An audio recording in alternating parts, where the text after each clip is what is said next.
背景的关系啊，所以我就从这个心理学研究给大家讲一些有趣的东西。那在之后大家会听到很多有关我们这个心理学的一些实证研究了啊。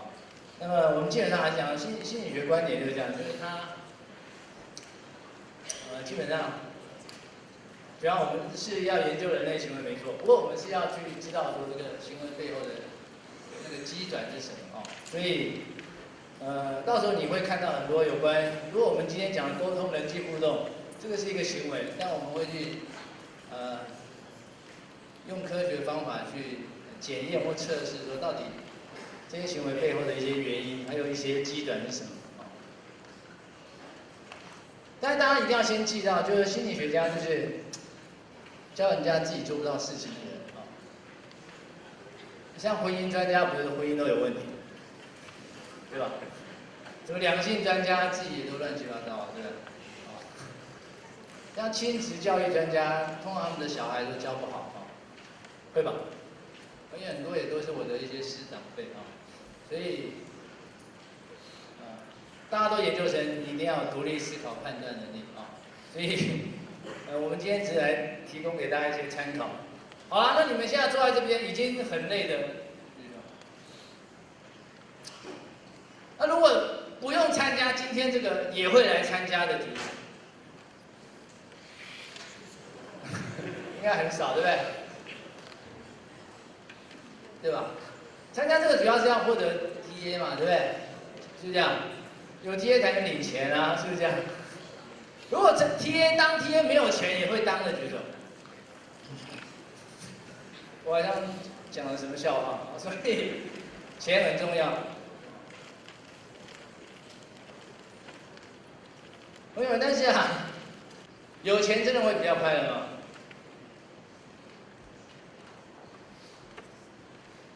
这个是06年在 Science 的文章他发现说，事实上我们过去都是，你看他的那个 subtitle 副标题就是其实错觉那当然这有一些研究方法的那个 flow 一些缺点，我们就不细谈。不过重点就是说，其实我们的收入跟我们的真正的快乐happiness 或 well-being 这个，其实它的关联性过去都被高估了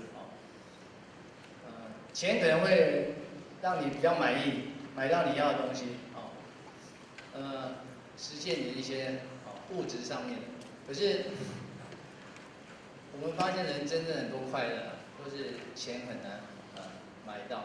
那尤其收入在$65,000以上，年收入 annual income 如果在$65,000以上，大概是台币200万以上，再有钱跟快乐的相关性非常低那么这个作者是 Princeton 的一个心理学家不过他得诺贝尔经济学奖，02年我们有一些领域的人在那个学行为心理经济学或行为财务学的，应该会念到这个Daniel Kahneman 这个展望理论这个。好，那么而且同一年也有一篇文章，也是谈钱，06年在这个Science 的这个期刊里面，他说我们人想到钱开始就会第一个不大愿意帮助别人。那也不大愿意接受帮助，而且会跟人家保持距离。所以他用了9个实验来验证这个那有一些也蛮有趣的比如说，当你想到钱你看这个它的这个异变项想到钱以后，我们就会测试你就问你说，那你愿不愿意帮我们来这个免费 key 一些 data？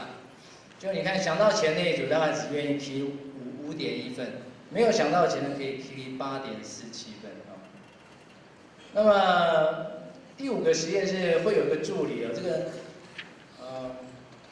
你想到钱以后，会有另外一个实验助理会经过你，他会很匆忙带一堆文具，那故意笔会掉到地上就会在你身上撒很多笔就掉到地上你在做实验的时候，然后想到钱那一组，你看只帮他捡了18只没有想到钱的大概20只或19点几。这就有统计上的意义啦那有钱的话呢，如果你来参加实验，先给你一点钱，离开的时候问你愿意捐多少钱给一些基金会。那么想到钱的大概捐不到1块哦，没想到钱的可能捐1.30。所以想到钱呢，不见得比较好。像我们学校也是一样。给大家看 Science 这个期刊，是因为我们中山大学来讲，如果发表在 Science 或 Nature 上论文，一篇奖励48万。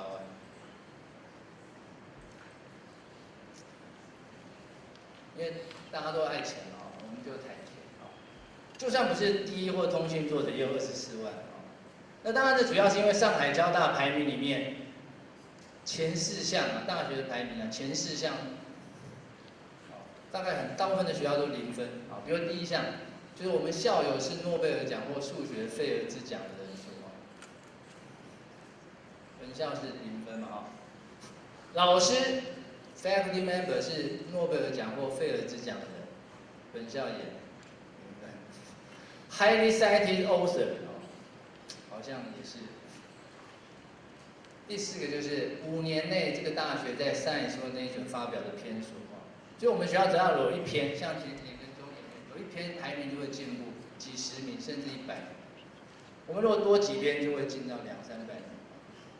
好，所以这个就是希望重赏之下必有勇。但是我们心理学家研究的钱不是真的给你钱是只是让你脑袋想到钱脑袋想要钱的方法有蛮多种比如说像在这个研究里面，最后3个实验想到钱就是这样，他会骗你来线上填问卷，然后我们会设定萤幕保护程式的时间，这个 screen saver 的时间，到了它就会有萤幕保护程式。控制组就是看到鱼游来游去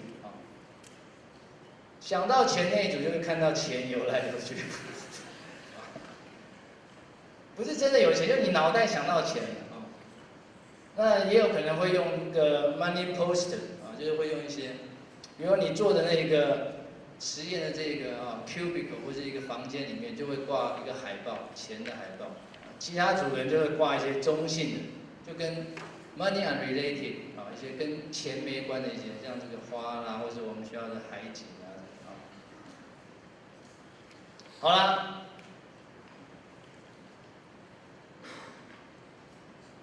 那为什么要当 TA？这前年一个很重要的2011年 Science 他说研究生如果有当 TA 的，也能够增进他们研究方法上的能力。他就比较2组，一组只当 RI， 尤其像理工学可能当 RI 比较好，跟老师做实验，可以发表文章有钱。有另外一组是有当 RI 跟 TA， 结果他们在他们这个论文的这个假设的这个品质比如假设的可验证性，或是在这个实验设计方面的品质都比什么？有同时当 RI 跟 TA 的都会比只当 RI 的来得好。所以这个没有钱要当 RI。好啦，那你要多少钱？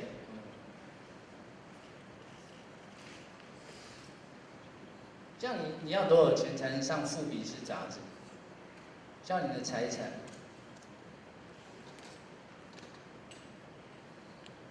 台湾大概也有那几个人上，而且他可能只是在亚洲，世界可能还排不到很前面因为只有一个资产跟 rank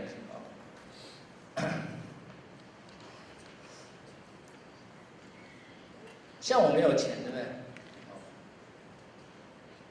可是我上了2次富比士杂志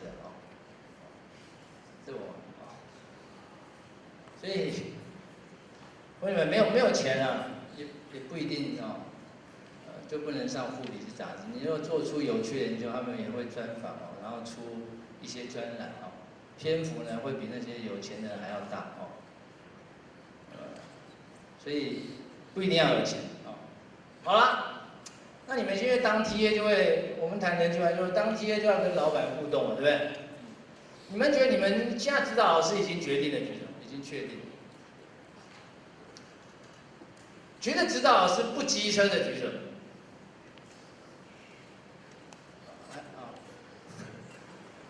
还不少通常指导老师，那你觉得你的 advisor 很有同理心的举手。不多。因为我们心理学的研究发现，有权利以后啊，你的同理心就会降低。所以你看，你们，如果你跟你老板抱怨说每个礼拜的阅读篇数太多啊，他会怎么回你？哎呦，我们以前念多少，你们现在才念多少，对不对？是不是这样？对吧？一般是不是都这样？那么因为他也很难体会到我们现在这一代可能还有一些其他事情，所以可能要打副本啊。对啊，可能要去，对不对？要刷副本，要，还有很多事要忙哦，不是说只有在课业而已哦。像你们现在很多人只坐在这边吸趴，就坐在这边只有呼吸啊 ，just 呼吸，然后也没有在干嘛，对不对？躺在这边吸趴，只是说这一场经验值并没有加倍，所以你吸不了多少趴哦。你如果真的体力不够啊，你要带上一些加精神或体力的饰品这样可能比较好。好，我们现在先请你拿出你的惯用手。我数到3，你跟着我做好不好？来，1、2、3，请你在额头、前额写维他命 E， 就大写的英文字母 E， 给我看。好，开始。好，我们刚刚看到，我稍微撇了一下，有的人的E啊，有没有？开口是像，我刚刚不是说要写给我看吗？所以你要想到我的视觉观点跟你刚好相反，对不对？所以你的E要讲，你的E如果开口像左边这个，就写给自己看的。你要想到我跟你相反啊，所以你要写过来啊。所以刚刚开口如果写这边的像这个。就是没有同理心。我把在啊，因为他是讲，他的参照点是讲自己啊，他是 self reference， 他是自己参照的啊，他没有用other，用别人来参照，对不对？他想到写给我看啊，我跟你刚好相反啊。所以我们真正的心理学家并不像电视上这样随便讲讲，我们会设计一些 task 作业或是一些东西去实际测量也不是用一些制程式的量表叫你填问卷，说自己到底是不是很容易感受别人的情绪啊，容易在别人脸上看，然后你说会就会，这个大家不觉得很好笑吗？就你觉得非常同意就是有，并不会，我们会设计一些实际的一些表现或行为的作业来测量，所以通常有权利的人真的比较没有同理心。那我们这个谈人际互动啊，沟通就要提到华人文化，因为我们华人文化很特别像我们华人文化是非常恋母，所谓的妈咪人，就我们很强调母亲啊。当然，你想，我刚刚提到你们指导老师是不是？像你觉得你指导老师会让你很轻松就毕业的举手？博班呢？博班更不可能，博班一定要把你压榨到一滴不剩，对不对？才会让你毕业。所以在台湾念博班有一个很吊诡，就是你不能太好，太好用你老板舍不得让你毕业，对不对？多留几年。太难用也不能满足毕业标准也不能毕业。所以你要那个中间这样如果你要早点毕业，这很有趣为什么？因为我们东方就很强调那个妈道主义。就基本上都是文化里面充满了被害跟加害的循环，我们一定要了解到这一点像你们以前指导老师，像我是被害者嘛，对不对？以前念研究生被抄得很厉害，所以我现在就加害你们了。你在职场上看老鸟或菜鸟，对不对？当兵也是啊。那我们的婆媳也是嘛，对不对？多年媳妇熬成婆，所以我们文化上都充满很多被害加害，连我们的鬼故事都充满被害加害。像我们如果有个地方常常淹水死人，你去游泳就觉得好像有人会拉你的脚，或者哪个地方常出车祸啊，出死亡车祸，你骑车到那边就觉得寒冬会好像会怪怪的。我们很多《聊斋志异》《拜官野史》上面都会讲，你一定死人要去害一个人，然后才能投胎嘛。所以你看，我们文化里面都充满被害加害。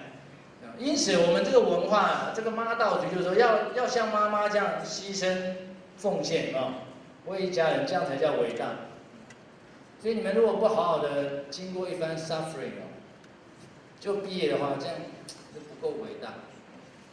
所以同学们，你看你们选，你看我们台湾选模范母亲都要比惨的，有没有发现？像你们好手好脚坐在这边啊，然后说念国立大学研究所，包括每年母亲节都要跟妈妈先说抱歉，为什么？因为你让她连报名资格都没有啊！报名模范母亲一定要怎样？什么丈夫中风啦，有没有？儿子又吸毒啦，然后又欠一屁股债啦，对不对？是不是这样？然后他很辛苦哦，然后把整个家撑起来，这样也不见得得奖，为什么？因为还有人比他更惨啊。总是能找到更惨的啊，他只有报名资格，只有 candidate 啊，所以这个是很有趣的一个文化。照理讲，模范母亲应该是要大家模范什么高生活品质啊，要非常 high quality of life 啊，就是过得很愉快，这种不是才叫模范，怎么会模范一个越痛苦呢？所以你会看到我们文化就是这样哦。那特别我们会很重视这个恋母的这个部分。所以西方比较不一样，西方比较重视，比较男性中心啊，所以他们是恋父，但是就会杀母。所以我们这边是婆媳关系，因为跟儿子跟妈妈很接近，对不对？国外比较是风序啊，应该知道吧？国外我们的电影有没有？从最早期谁来晚餐，后来谁敢来晚餐，然后到近年来的门当户不对，有没有？门当户不对那个 Mr. Farker 还知道吗？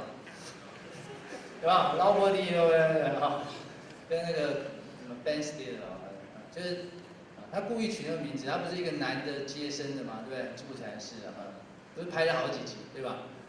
门当户对，国外是公序哦，是爸爸跟女儿，所以会就丈人会看那个女婿比较不爽啊。我们这边刚好相反，但这些观点当然基本上都会从一些精神分析的观点去想，那最近有一篇研究就真的去证实说，到底人类啊有没有这种乱伦的恐惧啊？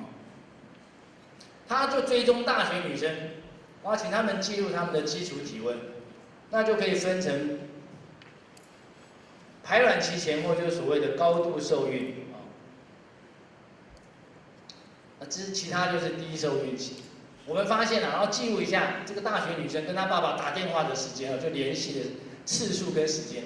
你看，还有妈妈，你看这个正方形这个啊，这是父亲，跟妈妈其实没什么差别，不管有没有受孕期。跟爸爸，你看，在高度受孕期的时候，打电话给爸爸的次数有没有就显著降低，通话时间也显著降低。所以这是第一篇一个实证研究去测试到底有没有所谓乱伦恐惧这件事好，这也是一个虽然很有趣的研究。好，那么我们文化里面啊，就是充满了这些像你们现在也是会发现，因为我上次我起初在班上来调查一下，大概有将近快一半的人都以后都不想结婚了或生小孩，所以现在是单身主义的人认为你是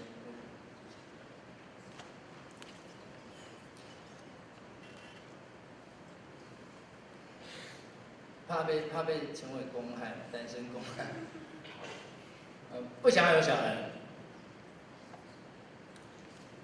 养不起，很麻烦。那我们发现，其实你看，我们20年前研究像一些婚姻或爱情18个月才称为稳定。现在如果要把18个1年半到2年这样称为 gold steady 稳定的伴侣找不到受试不是怕大家因为最近很快就分手啦，对不对？所以我们以前说婚姻是恋爱的坟墓，错。像我们这一世代一世代或所谓的电脑时代，我们的很多东西那个半衰都很快然后生命周期很短，你们通常在一起没多久就开始烦了，对不对？是吧？应该是吧？所以啊，还没结婚，不用结婚，还没结婚就已经走进坟墓了。你们的爱情，结婚后只是扫墓，同不同意？结婚后扫墓就是偶尔一次啊，然后这样，对不对？是不是这样？而且你不常扫墓哦，很容易被盗墓。因为像小三啊、老王很多啊，对吧？现在不是小三、老王很多，哦。所以我们现在的关系已经跟以前很不一样了哦。那你尤其像他现在又非常喜欢去上，就是一些社群网站。那么，像小弟我就有做一些有关脸书的研究了。你会发现，你看你在脸书哦，每天是不是常常收到一些，就跟以前那个 junk email 一样，就是非常垃圾有很多，对不对？脸书很多通知啊、礼物啊、邀请啊，是不是这样？对吧？像我没玩水族箱，可是每天都会收到，很奇怪。显然，这些人在寄的时候，他是采用哪种沟通？所谓的 one to many 或 one to all，就是说他就全寄啊，是不是这样？对不对？你在脸书 po 东西的时候，会想说，哎，到底我的朋友或者谁会不会有兴趣？完全不会啊！你会发现，你想到只有你自己呢。所以你看脸书的动态消息很有趣，上个洗手间啊，去 Seven 啊，他也要 po， 就我也不知道他就是完全是处在一个很高度自我中心的一个平台。我们正常沟通要想到我们的讯息接收者对方到底是不是感兴趣，对不对？所以你现在透过这个社群网站、线上社群网站所收到的很多通知或什么，都是你不感兴趣的，有没有发现？显然，这些人在寄的时候，这些 information 的 sender 在寄的时候是没有在考虑到底这些 receivers 这些接收者到底是不是有兴趣，对不对？他想的就是自己哦。所以脸书是一个会让大家变得更自我中心的地方。好，那我就做一个研究，就证实是这样哦。好，因为那个 link 坏掉，不过没关系。好。那我们休息啊，因为昨天陈伟已经被打爆了啊。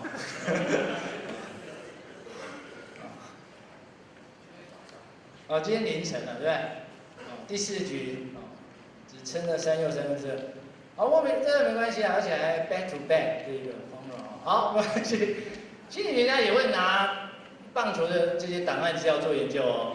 像比如来讲，像我们举个例子，就是说，我们人在设定目标的时候，通常都会用 round numbers， 就整数，很少人。像你的理想体重是多少？45.37589，有人会这样设，对不对？45就45啊，应该是吧？你在线上游戏店角色，我讲线上游戏是因为我之前也做了不少有关线上游戏的东西啊，所以就跟大家讲一讲哦。像你现在游戏要练功、练角色要冲等要什么，对不对？这个也都是什么要转身要什么，这个它都是用整数哦，很少人会用一个奇奇怪怪的数字。那么为了要验证这个，我给大家看其中一个 study 他就找大联盟的资料，大联盟的打击率是3成，是一个很重要的门槛啊。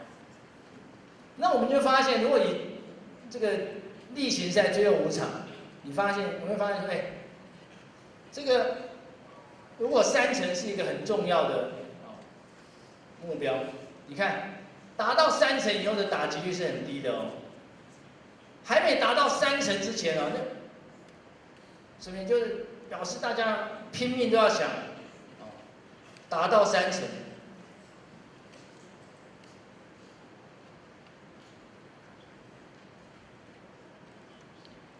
达到以后就跟其他一般一样，所以还没到3成的时候，这个打击率有非常高。因为.299跟.30就是有差的，就是有差。好，那为了证实达到这个整数目标前后行为差很多，你看在这个如果是球季最后1场，我们发现没有人愿意被保送了，因为保送不算在打击率，保送算在上垒率，on base 这个percentage OBP 啊，所以你会发现，如果你现在打击率还不到30%的打者，大联盟打者最后一场死都要把球碰到，就是死都不愿意被保送。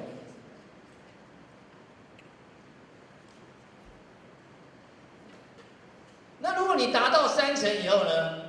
然后教练说现在最后一场了，可不可以让板凳球员来替补？你发现达到30%以后，好啊。为什么？就是刚过3题，大家还记得吗？这个 Albert Pujols 啊，现在在加州天使队，他之前在红雀队的，就是因为没看这篇研究，所以他第10年连续10年打点100，全垒打30轰跟打击率30%的那个记录就中断，因为他给小最后一场继续上，结果5支0，就变.298。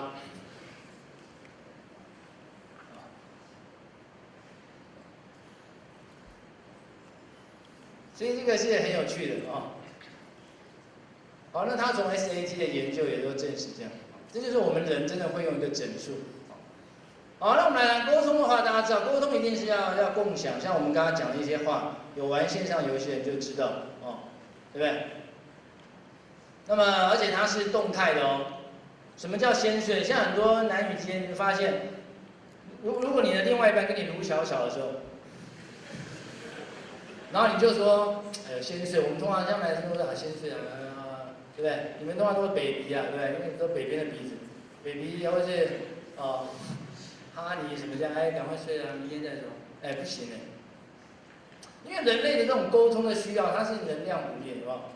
他现在很想找你这样讲没有用，所以你会发现，就是它是一个很动态的，它没办法这个消失。所以时间啊，并不会治疗一切。有一篇研究，我们西谚有云 ，time heals， 时间会治疗一切。那一些顶尖心理学家都会证明，时间不会治疗伤痛。这个很有趣，他追踪德国离婚妇女3万多名哦，3万，超过18年，这是一个18年的 panel study。跟我们捕手还聊18年，若合符节啊，跨文化的相同性啊。好，追踪18年，然后我们就用所谓的这个 HLM 啊，就是 multi-level 的 model 去分析什么？就看说啊，这个离婚前后哦，假如啦，假设是这样，假设随着时间哦，人就会治疗伤痛，那么离婚妇女随着离婚越久，是不是越来越快乐才对？对不对？结果我们发现，你看在这个 age 就是年龄嘛，对不对？non-significant 没有显著，什么意思？就是时间不会治疗伤痛，跟我们常常这个谚语讲的是不一样。所以如果有沟通的需要的时候啊，你还是要给他回应，那么并不是说，而且人类常常蛮有趣的，像我们人际关系里面，你会发现那种。emoji 很重要，就是情感的因素。我们今天大多跟大家讲一些比较情感的因素，因为理性的沟通没什么好讲。同学们，你觉得沟通要讲理的理由？觉得沟通要讲情的？其他是这样，因为你会发现最难沟通的人，往往是你最亲近或身边的人，对不对？有没有发现？像我们如果假如沟通的双方都很理性，那没什么好沟的，就一定通啊，大家就很客观啊，就对不对？该怎么样就怎么样办，不是吗？很难沟通的都是因为这样，有情感的摄入啊，对不对？所以你会发现你的伴侣很难沟通，你父母很难沟通啊。你只要有情感的摄入，你就会觉得对方很难沟通，不容易。是不是这样？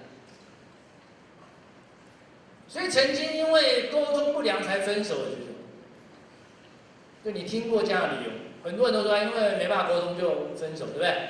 所以表示说没办法沟通很重要，因为沟通很重要，表示沟通是分手很多常常的理由哦，对不对？对吧？可是有个心理学家认为不是这样的，沟通不良，不是分手的原因，是分手的结果。什么意思？就是你一段感情哦，走不好的时候，就开始会很难沟通了。有没有发现？同学们，当你在热恋的时候，是不是好像进入一种脑死状态？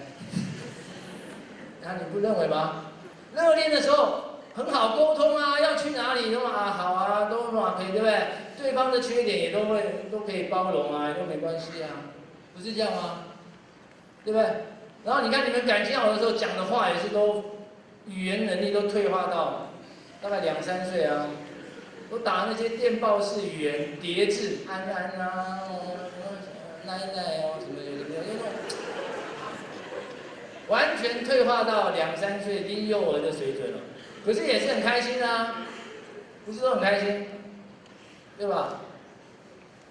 所以你看你现在又在打王，正在打副本，而且这个王很贱，很容易被秒的哦。好，结果叮咚，你女朋友不是女朋友，就你的另一半又敲讯息来，这个时候你怎么办？你看你感情好的时候就会讲，先喝水或放个防护罩，然后赶快再回一下，然后他就有没有宝贝有没有想我？你一定放个防护罩，我也很想你啊，继续打王，对不对？会通知补师啊，补，对吧？不是这样。等你感情不好的时候，正在打王，容易被秒杀，叮咚又来了。baby 有没有想我？你难道不能自己独立一点吗？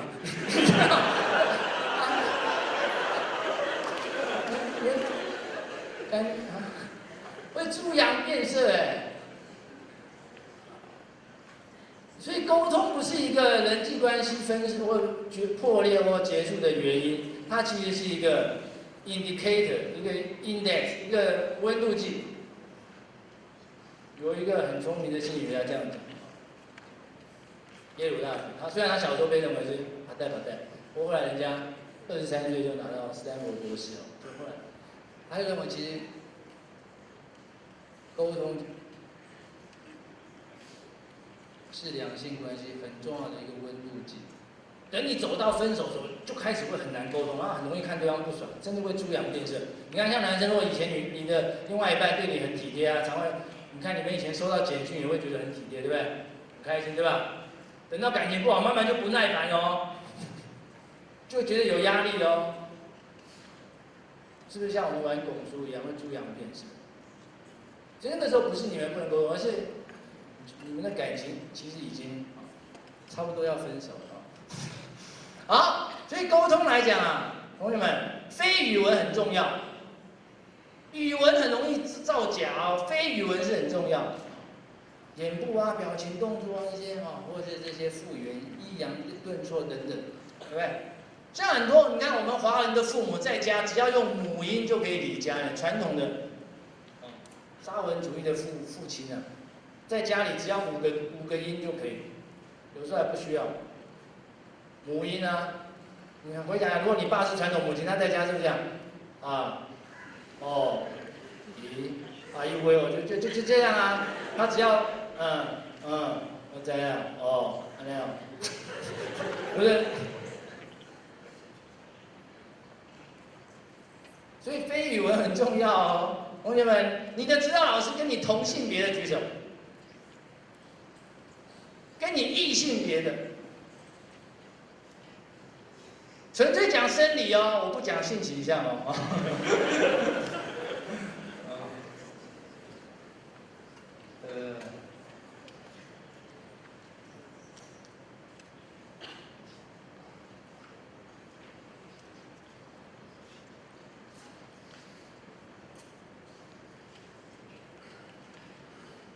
好，同学们看标题。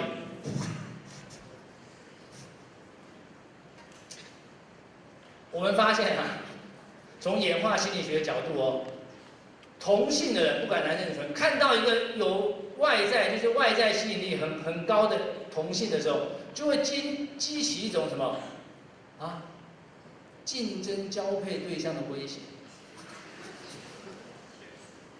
这个时候会让它导致对于你在组织里面你的升迁啊，该不该给你 promotion， 该不该给你一个 raise 或晋升啊，然后呢，你这个人适不适合这个工作，就会做出不利的决定哦，就会有明显的 bias。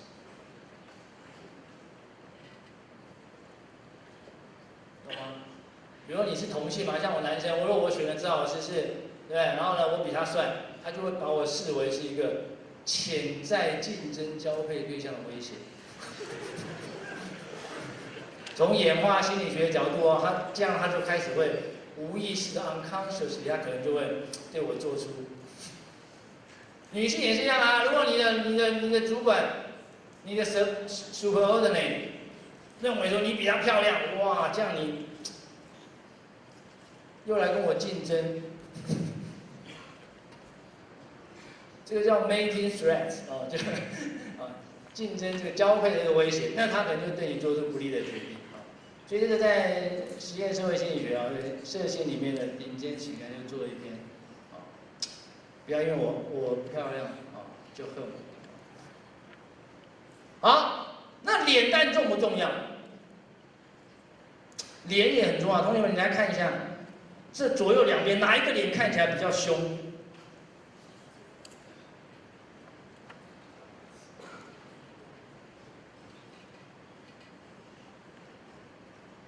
这个叫宽长比 ，WHR，Y 这个 height， 这个比例啊是反映着男性雄性荷尔蒙哦，跟我们手指第二根跟第四根的长度相对比例有关，是吧？这叫 DG ratio， 看你的第二根跟第四根，你上网查，这已经做几万篇了，2D 跟4D 的比例哦，这叫 DG ratio， 也是反映跟我们雄性有关，男性荷尔蒙有关。比较宽的人啊，看起来就会比较凶。2D、4D 是不是这样比啊？因为它的根部不一样，对不对？我们通常是要把手掌放到扫描器扫描，然后把照片传到那个它会计算的程式哦，它就会帮你计算这个2D、4D 的长度比例。我们发现，你看脸越宽的看起来比较凶。这个有雄性素跟我们胚胎发生学的基础啊。好了，所以有人就开始想到说，如果是这样的话，假设比较宽的人啊，他就是比较 aggressive， 对，比较有没有男性追求成就表现啊？那他就把 CEO 的脸，然后找几百家公司看 CEO 的脸，他的宽长比，然后预测公司财务表现，结果发现，所以以后你选股啊。有没有 ？CEO 的脸的结构就是我刚才讲宽长比哦，竟然可以预测公司的财务表现。好，这也是跟我们讲这个蛮重要。好的，那么所以沟通它的一些特质啊，大家就要知道哦，要有同样的语言，那它就是动态哦，而且呢，非语文沟通很重要，因为它会跟我们情绪有关，对不对？同学们，是吧？像我们怎么知道一个人说谎？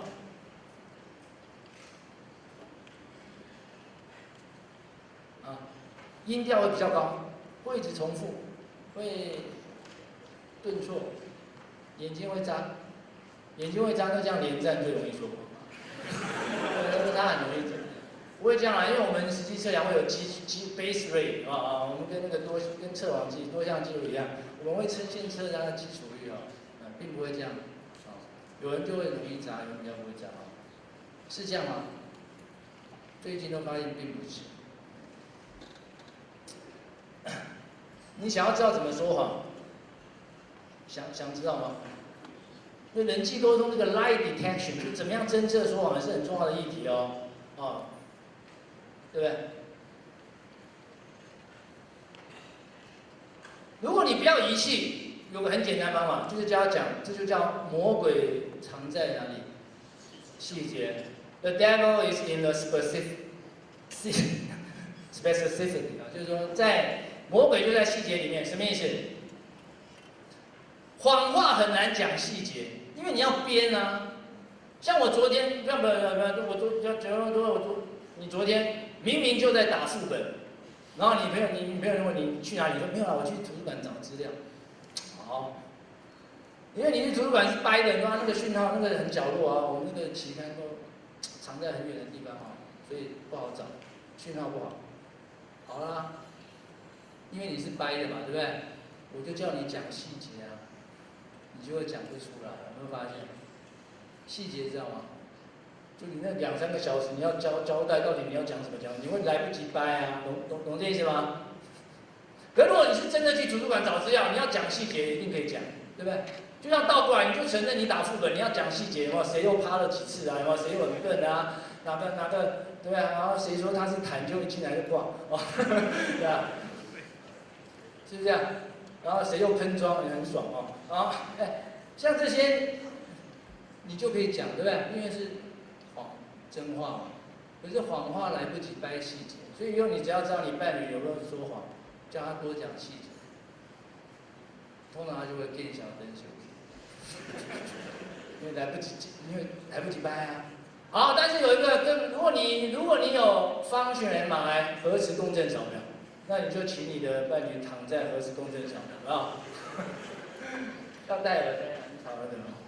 好，不是奇异呢，就是西门子。好，在这边干嘛？我们发现大脑运作跟我们 Office 软体是一样哦，同学们，我们的 Word 开新档跟开旧档是不一样的 icon， 对不对？对吧？我们大脑也是一样，旧档发生过的事就旧档啊，真的是会储存在，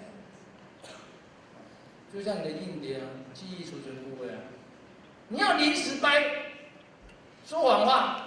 就需要用到创造发明的部位，对不对？因为说谎话是假的啊，懂吗？大脑说真话就是提取一个过去记录过的事情，那个部位跟我们来发明掰一个东西，有没有？那个部位不一样，所以我们躺在核磁共振扫描，就叫你讲，对不对？像昨天我刚刚那个例子，如果你讲你在打副本，你当然就是左脑的记忆储存部。如果你说你这边图书馆对不对？你就讲啊，我就会一直问你啊，对不对？你边讲的，你会发现那个右脑那边连接区跟创造发明有关的就一直亮啊，那扫描过去就一直亮啊。所以在06年 Nature 就有一篇文章，title 就是很耸动，叫做神经心理学家已经 ready to deal with terrorists， 就是我们已经准备好对付恐怖分子啊。不是啊，他意思说以后在各大机场，看你有没有可能，是不是要放一台方旋马来？好，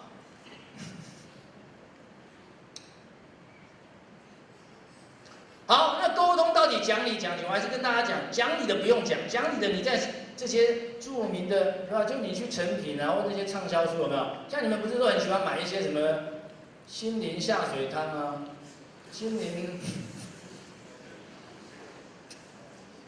什么如何成为什么高手啦，对不对？什么招，像那种东西都不用看，那是废话。不，废话是表示他讲的都对啊，只是你做不到，所以等于白讲。卡内基有没有用？卡内基讲的都对，只是你做不到。所以你看那些，其实没什么用啊。那些畅销书不大需要买，大众心理就是假装知识分子去成品翻一翻就好了。贾文清啊，对不对？那不需要买，那个讲的都没有用哦。好，那个都是对的，只是我们做不到。所以我们还是要看一下讲理的这些沟通，像刚才讲那种理性的沟通，这些其实都是算 rationality based， 就是以理性为主的。像这种都对啊，所以就没什么好讲。我们人就是麻烦就在这个 affective 情感 emotional 的这个部分。好，那沟通之间要跟人家沟通，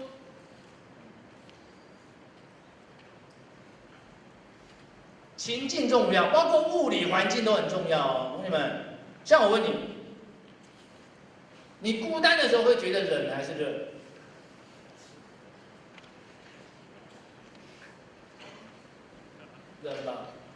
所以你看，我们孤单 lonely 是一个心理的感觉哦，对不对？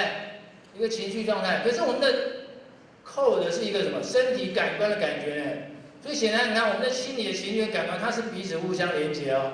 现在越来越多的证据，就神经造影的证据都证实，我们这些抽象的概念跟感官的经验，以这个为例，抽象概念就是 lonely， 对不对？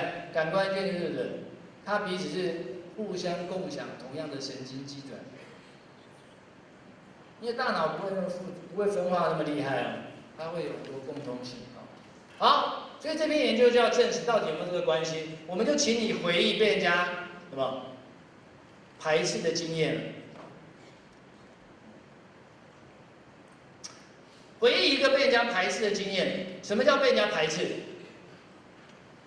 像你去打怪，叫人家加都没人理你啊。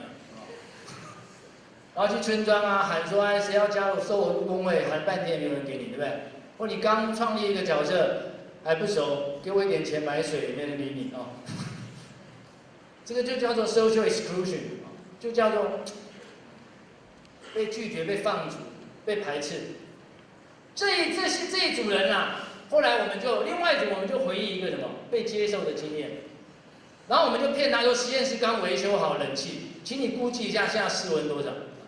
结果你看，回忆被排斥的人估计的室温就比较低。显然孤单的时候会觉得比较冷，对不对？那我倒过来问你另外一个因果方向，那你孤单的时候，你会想喝冷饮还是热饮？孤单的时候。寂寞孤单当然会想喝冷饮啊，对不对？是吗？当然是热饮啊，要想要温暖一下嘛，对吧？所以我们第二个实验呢，就叫你玩一个虚拟互动。什么叫 online 的虚拟互动？这个叫 cyberball， 是一个美国国家科学院是发明的。他叫你，他原来是待会我们会讲用原始那一篇。他跟你讲说有3个人跟你连线玩线上传球的游戏，其实那3个人哦都是我们写程式的，所以一开始会 equal 就是大家会传来传去，我们会写平均，你都会玩得到球啊。你要传给谁就点给，把滑鼠点到那个人，他就会传过去。然后你收到球2、3次以后，接着我们就会写程式，就会让你叫做什么 exclusional play， 就是开始你就看这3个人自己互相传咯。然后没有人传给你，就是这样啊，就看别人在玩，这个时候就会操纵你被排斥的情绪。要不然我们就是骗你说来这个实验室小组讨论，5个人一组，对不对？是彼此自我介绍，然后呢你就然后待会你要选一个，从其他4个选一个，你要跟他做配对作业。你选好以后呢，你就会到独立的房间，然后我们就会骗你说，不好意思呢，刚刚4个人都没有人选你，懂吗？如果是接受的话，就会跟你讲，哎，不好意思，刚刚4个人都选你，所以我们也没办法要跟谁配，所以接着我们就会测试你被排斥或接受有没有反应。好，像这种用线上游戏的，我们就发现，哎，真的，我们如果叫你玩一个虚拟的传球游戏。你被排斥以后呢，你就会比较喜欢什么？温暖的食物跟饮料。最近还有一篇做有关热水洗澡，我们发现如果这个人平常就过去很孤单哦，比较寂寞的人，对不对？比较喜欢洗热水澡，尤其是泡澡，不喜欢淋浴，喜欢泡澡，而且洗热水澡的时间比不孤单的人长。所以最近那个团队又把它验证到我们日常生活的行为。好，所以这个是非常重要哦，就是沟通的情境。那美女是不是比较有用？外在吸引力有没有用？美女还好，美女有好有坏。帅哥也是哦。我们刚才已经讲了，对不对？在 Don't Hate Me Because I'm Beautiful 那一篇已经讲了，要看情况。美女是比较好，男生看到美女会变笨，同意的举手。啊，不然你们山西卖场怎么那么多修 girl？ 去路边摊也是都有酒处啊，对不对？很少有看过酒处男孩的吗？很少，我们对吧？我们车展啊，山西甚至人家毕业典礼到处都要有什么 show girl， 对不对？很少有 show boys。男生望美女会变笨，心理学要怎么检验？他就把人随机分两组啊，一组就美女组，一组就是比较爱国哦，就比较有气质那一组。美女那一组有几个方式，第一个，比如说我们实验助理就找一个大家都认为很漂亮的，然后他无意中会透露他单身，他无意中啊给你介绍怎么做实验，那他做什么实验？做记忆的测验，他是骗你来说我待会要做记忆测验，然后他一组就美女，一组就一般的哦。男生看到美女开始又要激起一个什么？同学们，男生看到美女会干嘛？这是美国皇家科学院的期刊嘛？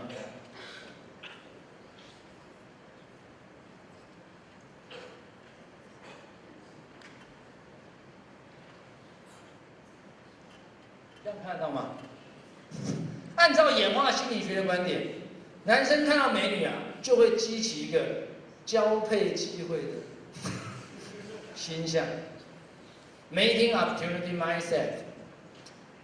按照演化心理学，所以这个时候他开始满脑就想说，待会怎么跟他加赖好友啊，怎么要他电话啊，是不是？所以刚刚记忆测验看的那些单字都忘了。那另外一组呢，没有什么吸引力，那一组男生就很专心啊，所以他做记忆测验都做得很好啊，懂吗？那男生碰到美女就会短视近利，这一篇开始会比较强调要立即的满足啊，哦，因此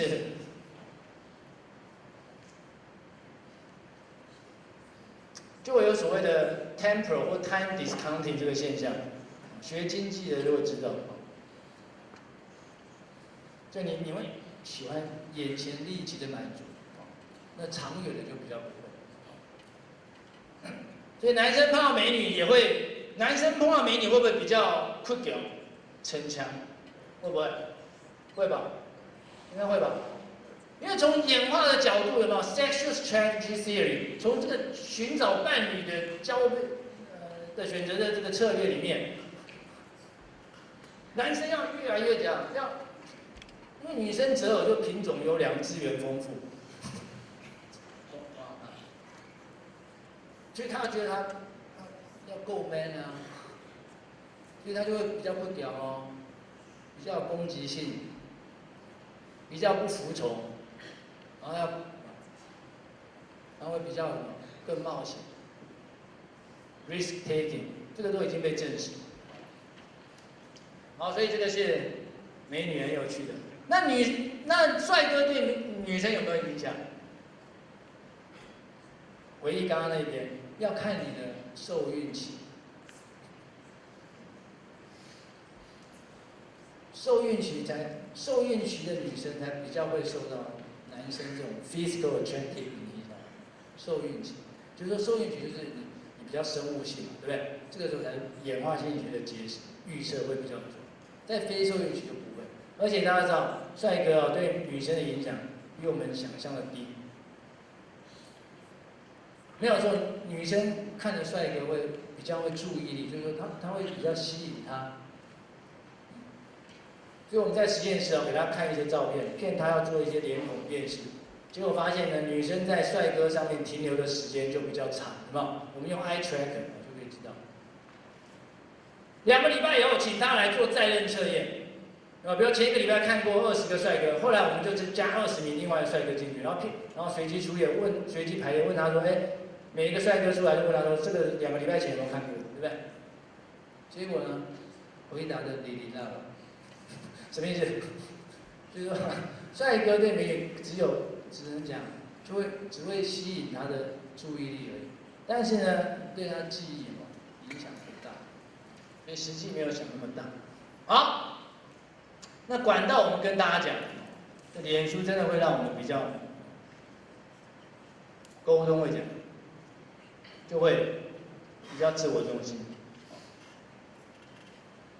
好，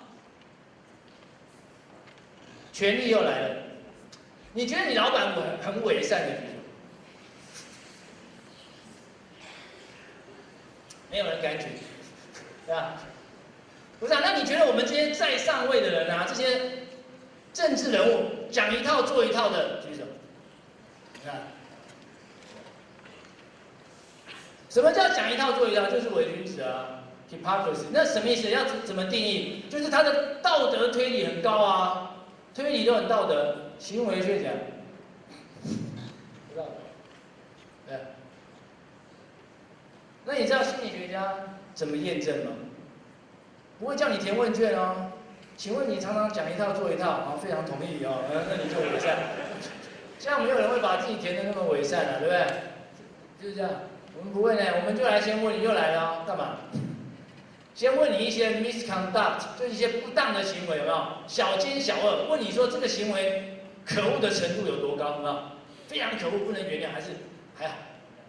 拿来了，一点也不一样。接着我们就操纵你权力的感觉，然后接着我们就会针对你刚刚评过那个行为一两个人来测试你。测试什么？因为你刚刚看你的推理啊，你说，比如某个行为，像我问你，你去超商，店员多找钱给你，不退，哦，你觉得这个行为可不可恶？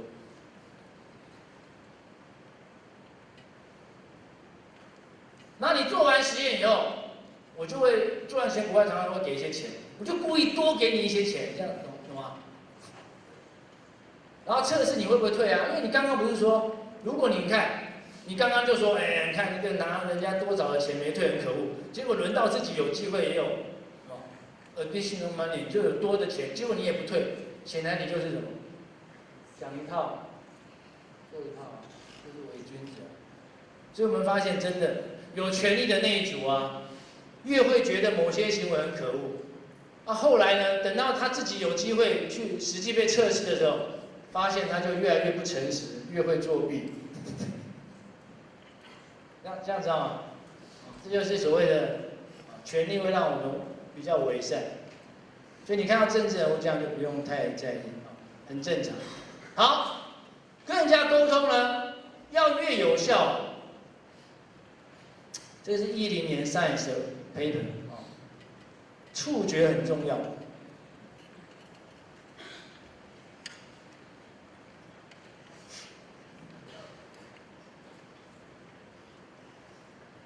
他做了6个实验，触觉。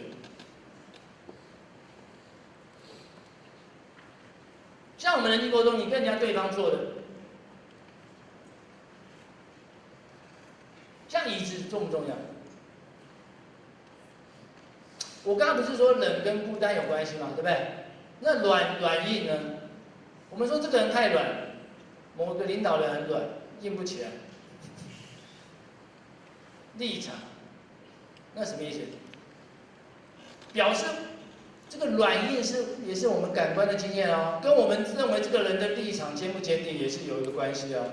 所以你会发现，你看先前叫你接触硬的物体，什么叫硬的物体？我们就骗你说要测试每一颗球的软硬程度，所以有一组摸到球都比较硬的，棒球啊什么的啊，一组就摸比较软的。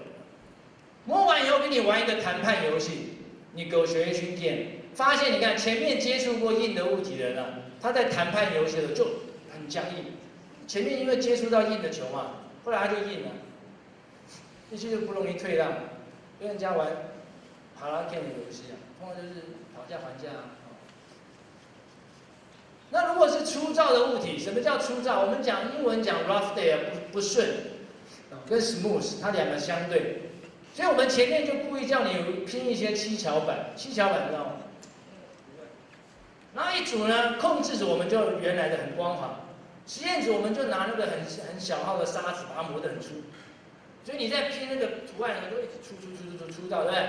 所以你看你接触了这个粗糙的物体啊，接着跟你认识一个人哦，你们之间就 K 的，因为刚刚就 K 了，就物理经验会影响我们人际的社会判断。那我们的重量，比较重的物体，重量不是就代表重吗？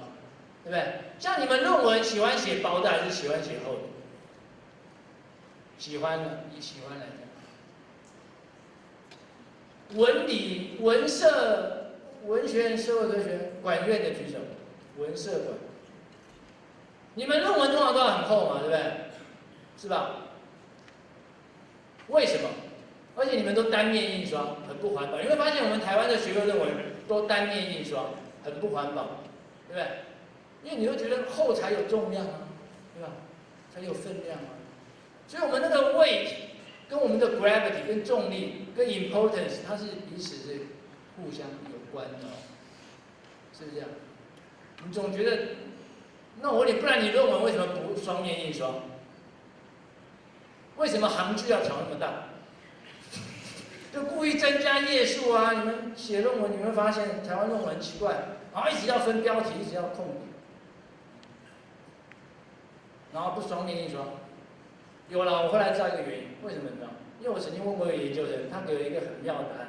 他说：“老师，不是我并不是故意要把它写那么多页，是因为如果太薄，有没有？盒饭说啊，不能做书背，对吧？因为你如果没几页啊，像我们 journal paper 这样没几页，对不对？这样连书背不是要写什么国立中山大学什么所，对不对？对吧？研究生什么什么传嘛，对不对？这样书背做不出来。像我们science的文章，如果在 report section 只能写2500字，不是2、3页啊。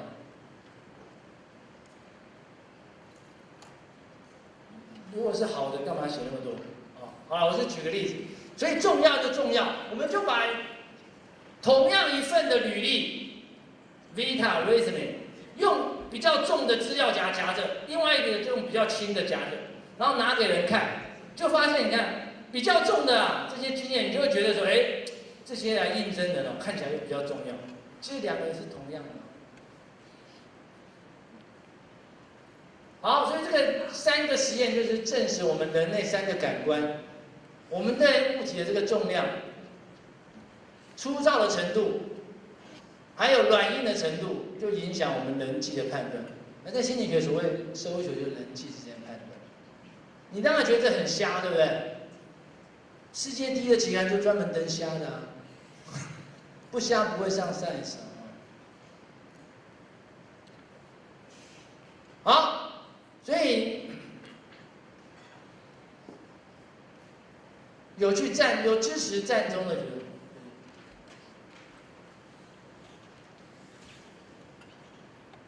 在美国有个很有趣的现象呢，大家看标题，为什么保守党都比民主党快乐？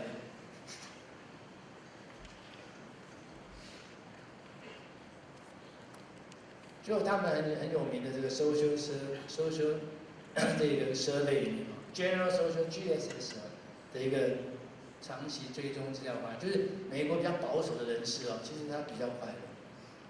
像你那种民主党啊，又比较右派，愤愤不平啊，看到什么都不爽，对不对？活该，是吧？难怪你会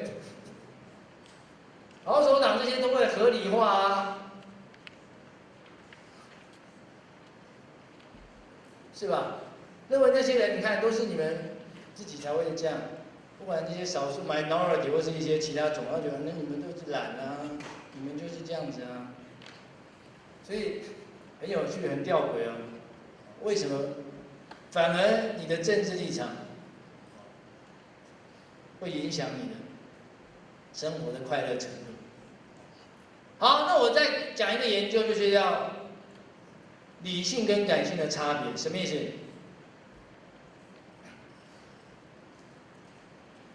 在座大家诚实问一下，就是女生来讲，理性啊。你没有问过你的另一半，你为什么喜欢我或爱我的？举手，你都没问过。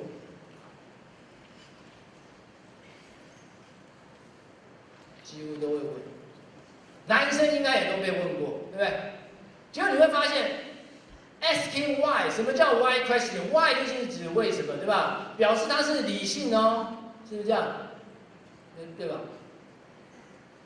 那你再回想一下，男女生都回想，当你问人家你为什么爱我，为什么喜欢我，当你被问为什么为什么喜欢我，下场有好的举手，绝对不会有好下场，99%，剩下1%是因为他说谎。不是啊，我举例来，像假如我女朋友问我说你为什么喜欢我，我会怎么？通常我会顿一下，像男生就还要想哦，他就不爽啊，对不对？是不是这样？对吧？男生我发现，他说，然后我就勉强挤出哦，没有啊，因为你很善良啊，善良，就因为我善良，我说哦没有啦，因为就你很可爱啊，很可爱，那谁比我可爱你就不喜欢了，就挥不完哦。男生有没有发现，当你的另外一半问你为什么喜欢他的时候，你永远回答不出他要的答案，是吧？因为我们大脑有侧化，大家有听过吗 ？Robert Sperry 就是1988年诺贝尔生理医学奖那个神经生也发现左右脑侧化，利用那个 Speed Brain 的 patient 分脑人的病患有没有发现大脑左右的功能侧化，对不对？左脑像大家知道比较会理性啊、逻辑啊这些运算，右脑的人就是感觉啊、创意啊，对不对？啊，这些知觉、这些这种比较非哦，不是不哦，非理性的运作。所以你问伴侣为什么，就是逼他启动左脑，这个会有反效果。什么效果？我再举例，像如果我老婆问我你为什么要娶我左脑就活化了。我左脑活化，我会想到什么？哎，对呀，我为什么要娶你？我为什么不找别人？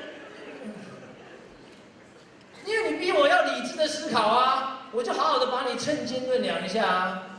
听得懂吗？所以同学们，你不要再问伴侣喜不喜欢你，你要让他左脑沉睡，就很不理智就好了，很盲目的喜欢你就好了，继续让他右脑开启就好了，就很喜欢你就好，左脑不要理他，不要轻易启动他。你问他为什么，他真的会想，哎，对啊，为什么？为什么不选别人？所以我们做实验也发现这样，你问人家为什么？以后他写了一堆理由，再让他重新评估，他就发现好像没那么喜欢你，听得懂吗？好，所以这个是不要一直问为什么。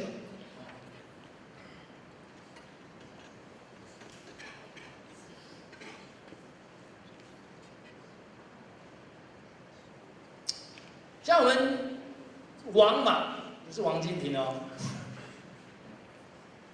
像他以前在，你看像王金平以前在华盛顿的时候嘛，国民党还会常上，像《华盛顿邮报》不是以水门事件报道，后来就很有名，对不对？虽然很久，这一次战中他也有提出来讲话，对吧？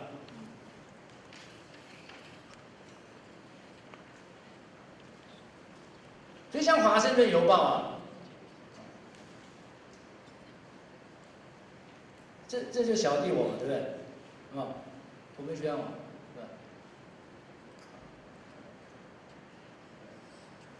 所以我个人也上过《华盛顿邮报》2次专栏，我觉得跟大家讲，你只要你研究生啊，就是说你要做出一些有趣的研究，有没有？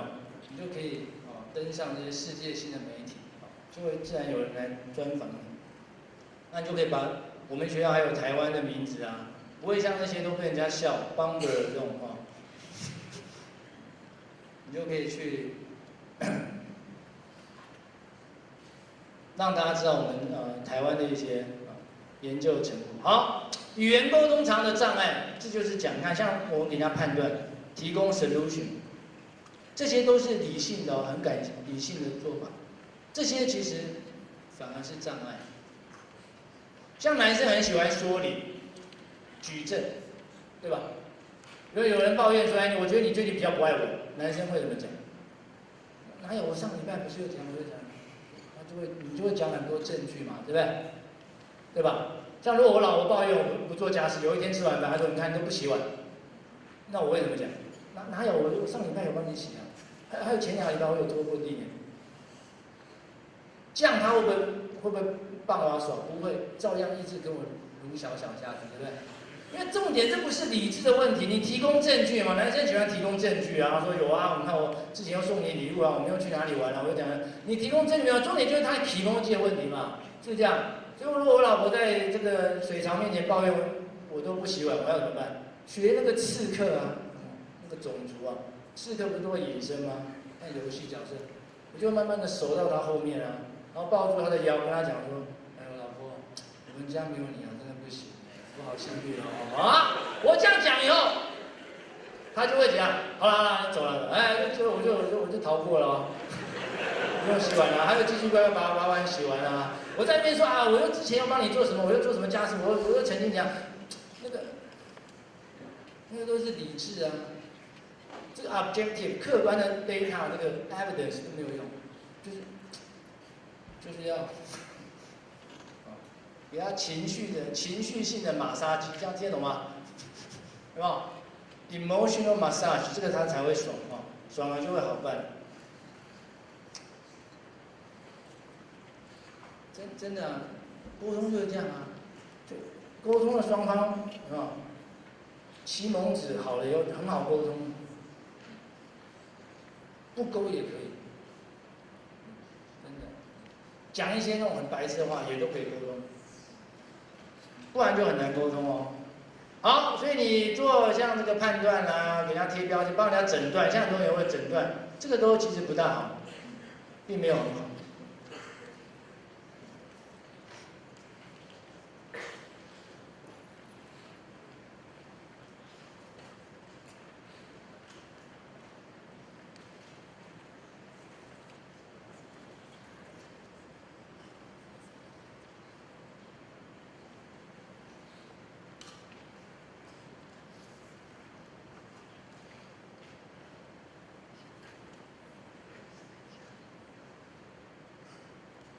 像这个美国科学人哦，也曾经针对我的研究就报道一些事。那这个东西都跟我们讲，我们人没像我们想那么理性的。常我们做了一些好的行为，接着后面就会伴随比较不好的行为。因为我们不是神哦，我们一般人就会讲，好像心里面有一个账户一样，做一些好事以后就存了一点钱，接着有钱以后干嘛挥霍啊？哦，所以这个在很多有关道德行为或健康管理上，就有蛮大的启发。好，那你提供解决方法，包括给人家忠告什么，其实也都不见得很有效。因为怎样？因为我们人有时候就是重点就在那个情绪上的一些安抚啊、分享，觉得有人能够理解。那很多东西不是说提供真正的方法，就是要一种陪伴。所以我问大家，有心痛过的举手。都活得那么好，没有心痛过的举手啊，没有心痛过，就你从小到大都不会心痛，蛮少。那我问大家，心痛是真的痛还是假的，还是只是 metaphor 比喻而已？认为心痛会痛的举手。认为心痛只是比喻而已，不会痛。好，那我们对于这一个 controversy 这样一个 argument， 这样怎么去证实？好啦，我刚刚讲那一个 Eisenberg 这个 UCLA 的这个心理学，他就发明那个 Cyberball， 我刚刚跟你讲的哦，线上传球游戏，他用功能性的核磁共振扫描，就人躺在那个平台有没有？那我们会架一个投射萤幕啊，那个滑鼠你就可以玩，指示都会在荧幕，因为声音很大。一样玩，它的假设是这样：如果心痛真的会痛，因为我们已经知道身体上的痛苦 （physical pain） 主要是有两个部位的，一个部位就是这个 ACC。就 cingulate cortex 的前端，角回的前端。另外一个是我们前额叶皮层右腹部 ，RVPFC 前额叶皮层右腹部右边那个腹侧地方，这个是调节有止痛的那个功用。这两个部位是有关 physical pain 的一个机转。假设是这样，如果人在社会性痛苦的时候，这两个部位也亮起来，表示讲心痛就真的痛哦。懂吗？表示 social pain 跟 physical pain 它是 share 一个 common 的这个 neural mechanism。结果我们就请人家玩，刚刚我讲那个 Cyberball， 那个游戏果然这两个部位就亮。所以心痛真的痛，真的会痛，就真的会痛，有可能会痛。所以这个是在 Science 03年第一篇有关神经社会痛学的文章，就研究人类神经痛苦的文章，就我们人际之间痛苦的文章。好，有效沟通的方法就是我刚刚讲的废话，这只是给他们报账充篇服用。就你看要倾听啊，要仔细听啊，要能够 follow， 让人家觉得很有趣啊，要能够反映人家，这个其实都是这个就大家看看就算因为我们每个人最关心的都是自己，所以你自己要这么想。好，按照我们前面左右脑策划，我们情侣之间咬耳朵要左耳还是右耳？因为左脑不是理智吗？右脑情绪哦。所以如果你咬耳朵是咬左耳的话，那左耳那它就会先臆测传输啊，会先到右脑。所以我们给人家戴上立体耳机，分别在左右耳呈现跟情绪有关还是中性的字眼，然后测他们的反应时间，就字母智慧辨识的反应时间，发现跟智慧有关的字在左耳呈现的时候，会比在右耳快大概千分之几十毫秒。不过这个就有统计上的意义啦。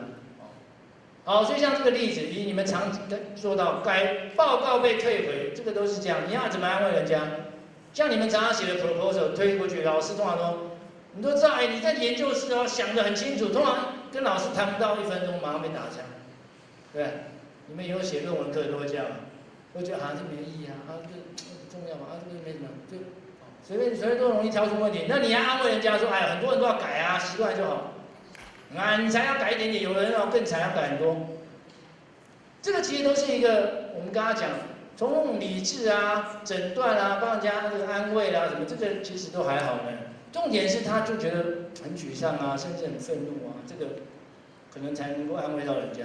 或者你跟人家出去交往，就第一次约会，然后就吹了，就后来就没下文，对，谢谢再联络。那你就人家另外一个人就问他，你们觉得问题在哪？就在你自己啊，你要没有自然嘛？你就这样，你给人家这样诊断、批评、保证啊，你只要真实一点，这个其实都没有用。比较好的是这样，就觉得人家非常沮丧，对不对？然后呢，也说你看你自己尽量做好，可是就是没有用啊。像这些，都反而是什么？才能够让对方觉得，你有站在我的立场上去想。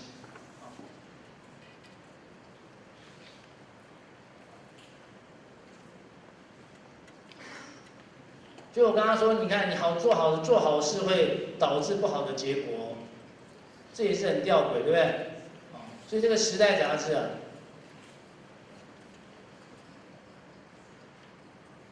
又来找小弟了这个专访一篇有没有？这不是我们学校吗？对不对？又写了一篇专访。所以这个同学们，我们在真正的心理学的研究，它其实也会跟人际生活很有关系。那不是像电视上看到的，电视上看到像你们这个都是给人家报账的这都废话。像我们这讲，这都对啊，所以就不用讲。像你们生日的时候，蛋糕要插几根？不插的举手。插一根。年龄？问号。好了，你就选一个，然后他就分析你的性格，对不对？那待会你们听完演讲去上个洗手间。比如说你刚刚你会选什么？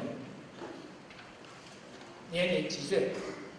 你看你是肯面对现实然后对他很实际啊，对不对？很实际的就开始跟他叙述喽。后来2个礼拜以后，等下他听完演讲，他后来突然就想，那我插一根就好了。那我对他的人格不是要换了吗？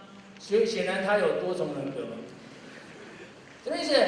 你坊间看到的那些所谓的什么心理专家专门害人家那些他的东西啊都没有稳定性，懂不懂？也就是我们讲没有一个测量工具的 reliability， 没有信度嘛，知道吗？像你做一份智力测验，第一次做自负有益，帮你分到自负有益班，2个礼拜后做智能不足，请问这2个礼拜你没有脑伤，没有癫痫，没有中风、stroke， 没有 tumor， 没有 seizure， 你会怀疑你自己的智商，还是怀疑那份测验？是的，所以没有稳定度的测验结果，有没有？都不要讲它讲什么，好不好？所以同学们，犯太岁有没有用？像你们喜欢看星座的，心理学家为了证实到底犯太岁有没有用，我们就成立一个，同学们看一下衰微指数，懂吗？叫做 IOM。Index of Misfortune 就是很衰的指数，什么意思？就把中国人认为说犯太岁会发生的衰的事列成一个表，一个 checklist。请问你去年发生这些事有没有发生？还有频率几次啊 ？frequency 这样。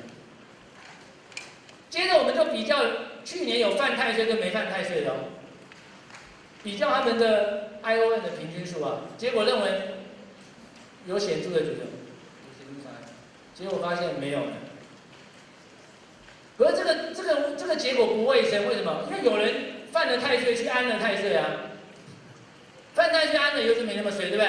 所以我们就把犯太岁那一组人再分成2个 subgroups， 就把它分成2个，一个是有安，一个是未安的，然后再比较他们衰不衰。那逻辑是讲有安的应该比较不衰，对不对？后来再比还是一样。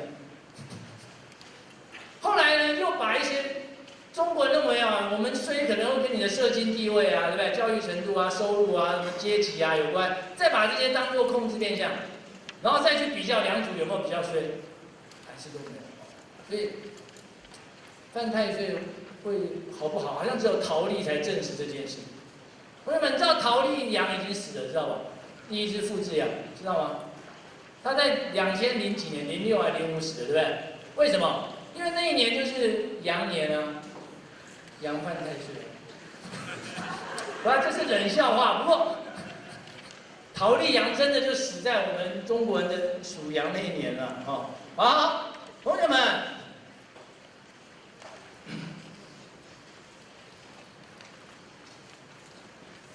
你们刚刚觉得那个 science 那个很香，有没有？我们最近啊，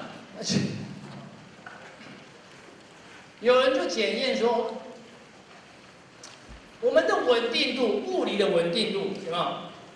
跟我们心理要求稳定的感觉，它彼此也是有关的哦。他就请你来实验室干嘛？填问卷。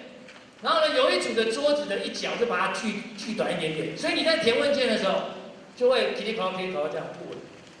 那问卷问什么呢？同学们，你抬头看一下，问卷的第一部分就问你说一些名人啊，名人的婚姻，像奥巴马、蜜雪儿啊。在未来5年后哦，会不会离婚的几率啊？会分开的几率。像台湾可能就问九令跟锦荣啊，有没有？就大家很熟悉的名人。结果你看不稳的那一组，因为你不稳嘛，你经历了不稳的物理经验，所以你看别人也很不稳哦。所以经历不稳的那一组啊，就觉得奥巴马、蜜雪，未来5年内分开机会蛮高的。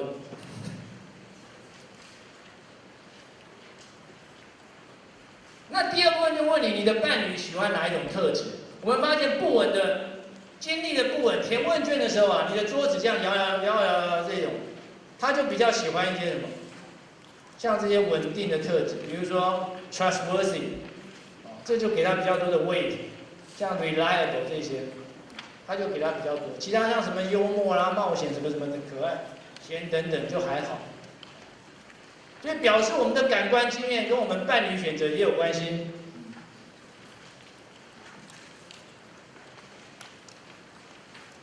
那剩下5分钟，我跟大家讲，你们研究生就要尽量避免犯这个计划谬误。我们人都会低估工作完成时间。像你们这次10月10号连假要回家北上的举手，会带书或 paper 回去的举手，少来，不会带。会看到你预计的进度的举手，不会0。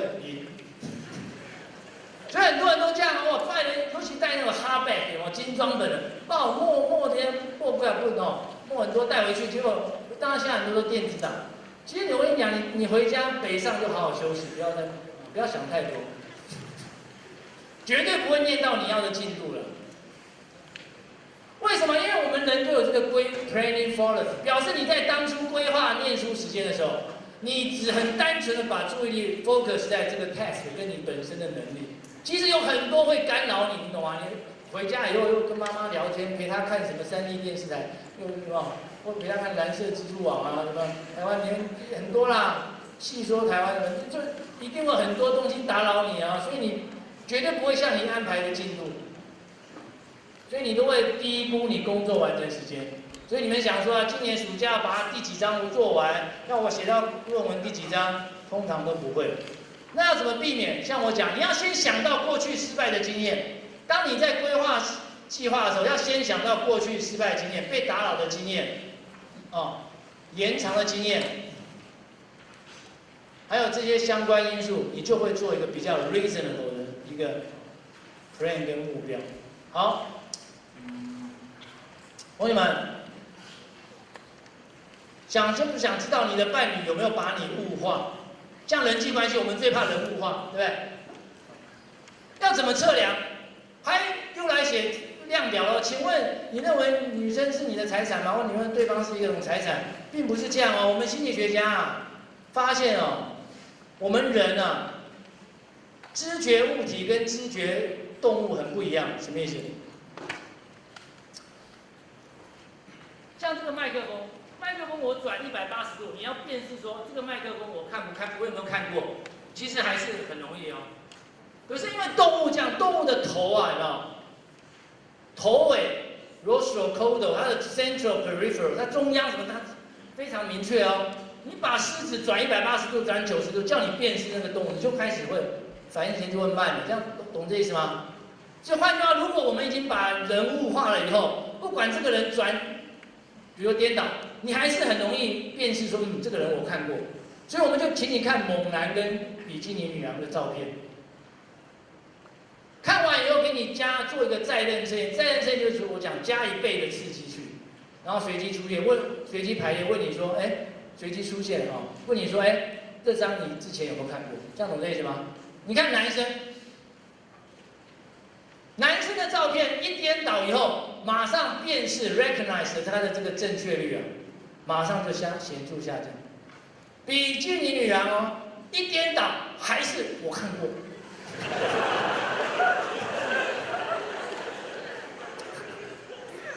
哇，这是第一篇哦，怎么用客观的测量去测试人有没有把异性物化的文章。所谓的这个。sexual 的这个 objectification， 同学们，这个人就会很有趣。我们请大学男生来做一个财务投资的作业，然后呢，有什么？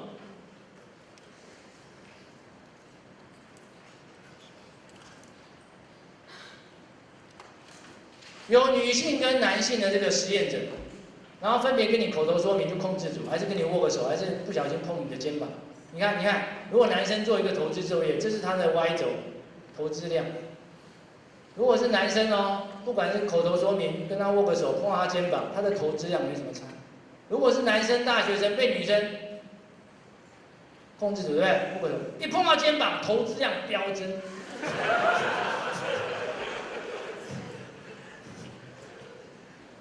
为什么？因为男性啊。男性如果被异性啊、女性啊摸了身体的碰触以后，因为这个 shake hand 是握手礼貌，对不对？就比较不算。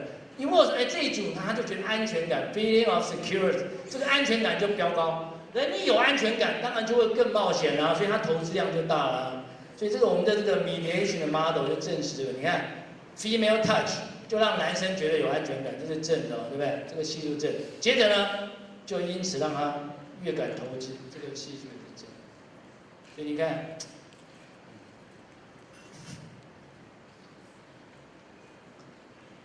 好，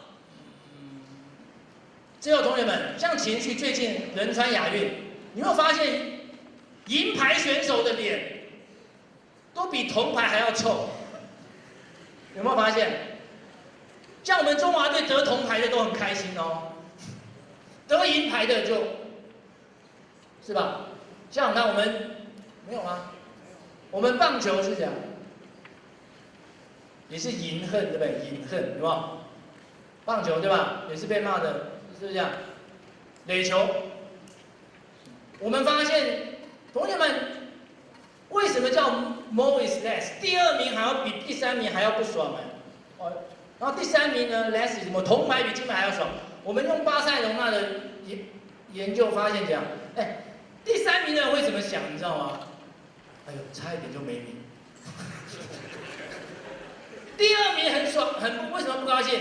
尤其我们再检验一下，当第2名跟第1名成绩越接近的时候，哦，那脸越臭。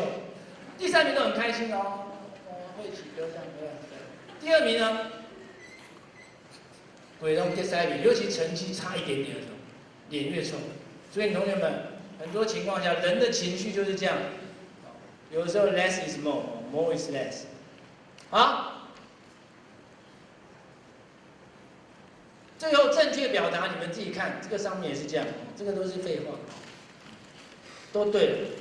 最后就跟大家讲，人不要太低，适度坚忍就好。你太坚持一个坚持一个得不到目标，你的免疫系统会下降。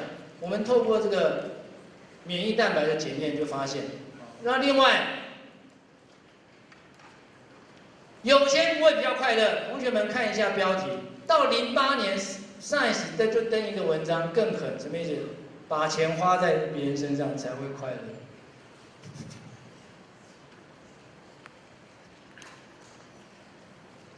世界第一的期刊或重要心理学都是做跟我们尝试相反的。好，数钱呢，不会手抽筋，只会不怕痛。我们骗一组人来做一个手指灵巧测验，有没有？这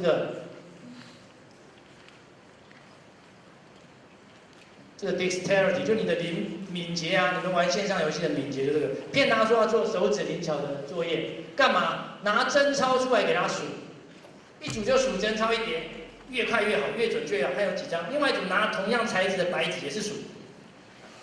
数完以后呢，我们就在你手背上烫你，绑一个电热器烫你。你看，当如果是 moderate 就不是很烫的时候，数纸的 counting paper 跟数钱的一样痛。可是如果开 pen 就把它开到很高温的时候，你看数纸的很痛，数钱的没那么痛。所以数钱呢有一种止痛的效果。所以围棋是围棋王啊，围棋考考中啊。好，最后就跟大家讲，如果皮夹上有伴侣的照片，会让你帮助你减轻痛苦。我们请人家来实验室，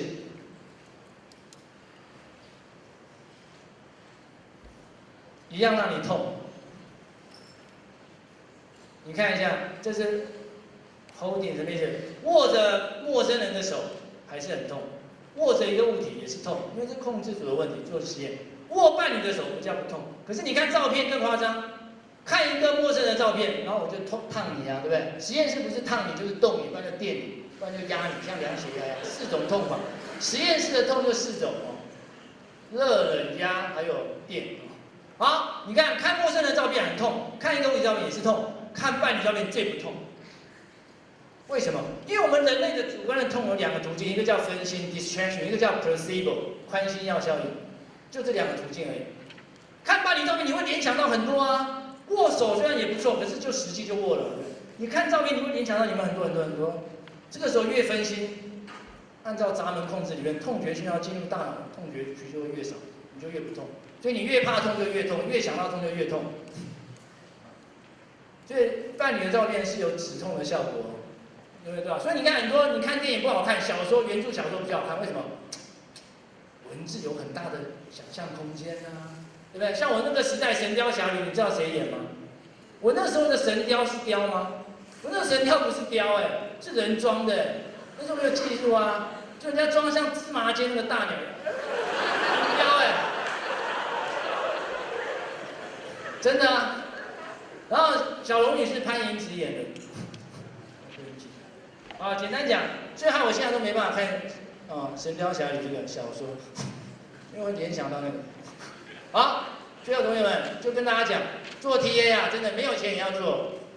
真的会增加你一些学业专业上的知识。那么人际的沟通跟互动，情绪性的因素很重要。最后啊，跟大家讲，人在做，天在看。好，谢谢大家。